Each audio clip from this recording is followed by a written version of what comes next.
Hello again, all you beautiful people. Welcome to the final chapter of Coloring Outside the Lines.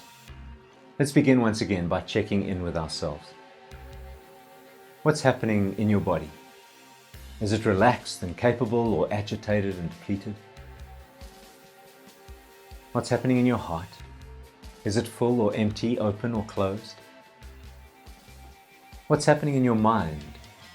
Is it distracted and spinning out, or calm and clear? Connect with your deepest, most authentic self. Do you feel that you can show up fully, authentically and courageously, or are you feeling the need to withdraw, hide and protect your truest self? And again, as you prepare yourself for this practice, ask what you need most today to be at home in your skin and in your life. Set an intention and open yourself to receive what you need. And now focus on where you are in both your external space and your internal space.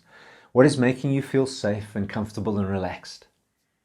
Are there any challenges or longings or movements within you that feel like they might be threatening your comfort and safety? How can you release them just while we do this practice? And now sit in silence for a while and connect with your whole self. Listen to what your body, heart, mind, and spirit are saying to you. Try to release anything that makes you feel insecure or unsafe. And if you can't, that's okay. Maybe again, just try to dial the anxiety down and the urge to fight, flee, freeze, or fawn. Just dial it down a little. And now allow the divine presence and peace to fill you. Take a moment to do this.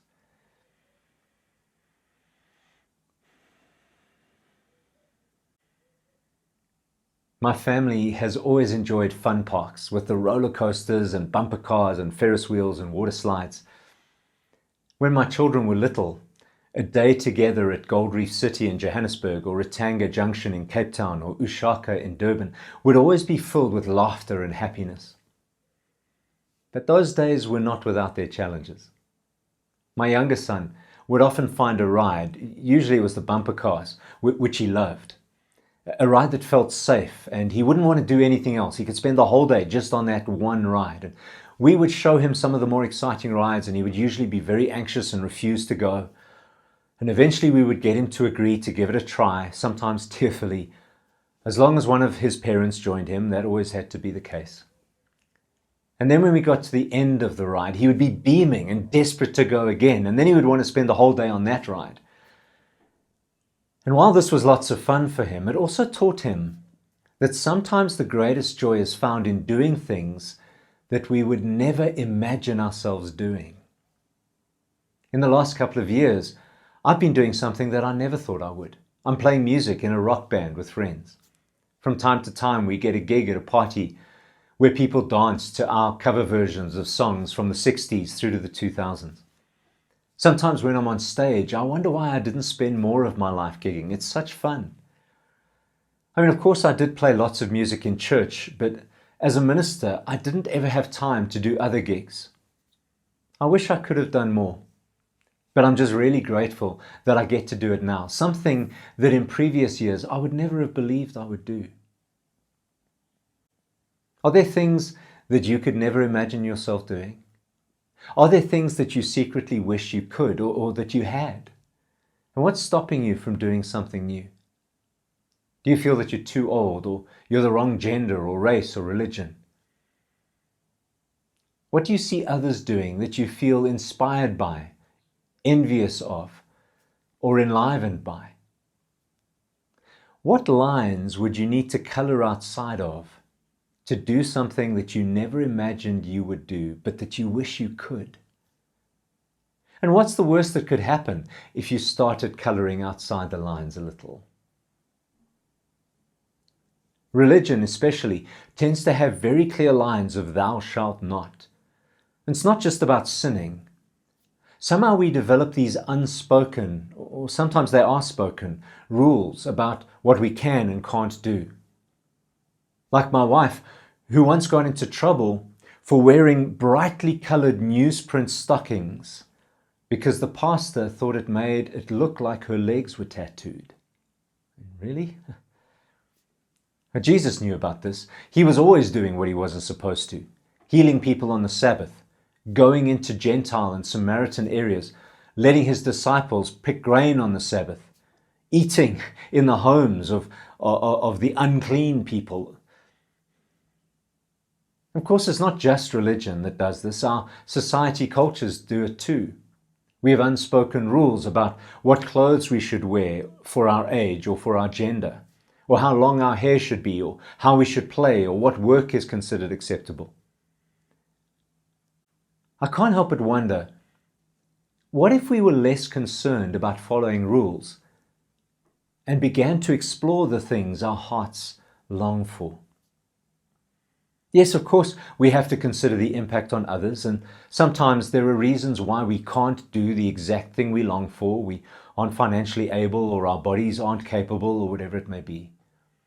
But perhaps we can take that longing and translate it into something that doesn't harm ourselves or anyone else, but gives us a taste of what we yearn for. I've learned that sometimes we don't do things because they just weren't done. That wasn't what was done when we were growing up.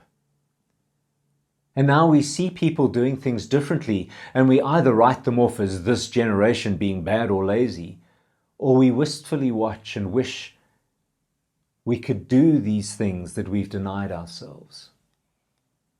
But what if we stepped outside of what is acceptable and how things are done? What if you decided just to wear what you want to wear? Do your hair the way you want. Learn a new skill or hobby, start a new business, take some risks, be willing to fail and learn in the process. In the last 2 years, for example, I've really enjoyed and been enriched by exploring earth-based rituals and spirituality with my friends and family. I've spoken about that here in the tribe before. But that's something that a few years ago I never would have thought I would do. So what do you see others doing that excites you and makes you think, oh, I'd never do that. I could never do that. How can you begin to imagine yourself doing it? How can you shift what is possible for you? I really want to encourage you to work on this. If your religion has been a restrictive, judgmental force that has controlled your life. I mean, read the book that they wished was banned. Watch the movie that you weren't supposed to watch. This time of year, we're in the season that's called Lent, and a movie I really recommend that you watch in this time is Chocolat. It just really talks about doing some of these things that we never thought we would, crossing some lines, meeting some of those people. Maybe just ask the questions that you weren't ever allowed to express. As a first step toward your new, freer, and more open to new experiences life, I want to challenge you to find one new activity to do this week that you wouldn't have done before. Even if it's just for this exercise. And even if you make it something completely outrageous that you won't do more than this once. And then reflect on how it inspires and energizes you. And along with this, make time to listen to any longings or inspirations that are calling for recognition in you, and find ways to give them space in your life.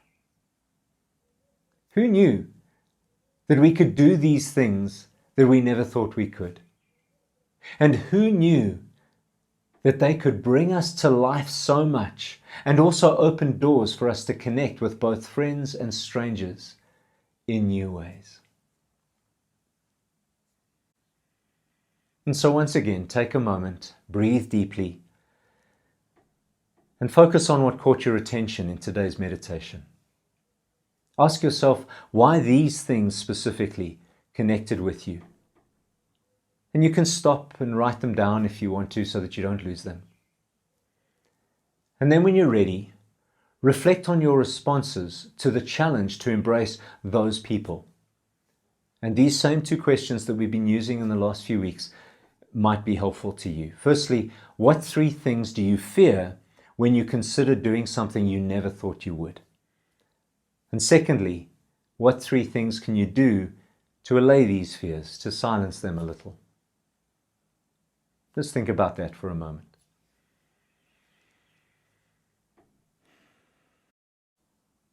And now once again, as you carry this practice into the rest of your week, I encourage you to stay engaged with your reflections by continuing the spiritual practice we spoke about in chapter 1. And just to outline it again, in your journal or on your computer, write about how you could put your insights from this meditation into practice. And write as if you are a journalist reporting the story of your experience. And this week it's the story of doing something new that you never thought you would. As you write, you're seeking for a more objective perspective on your thoughts and experiences, and you're trying to stay open to any new insights that might emerge. And once again, you can write the whole report at once and then just go back and reflect on it each day, or you can let the writing extend, just adding a little bit to it each day. But the key thing is to write mindfully, non-critically, and freely. And now thank you for taking the time to share in this series. I hope you found it meaningful, and I hope it has helped and will help you again this week to show up a little more fully, authentically, and courageously in your life and relationships.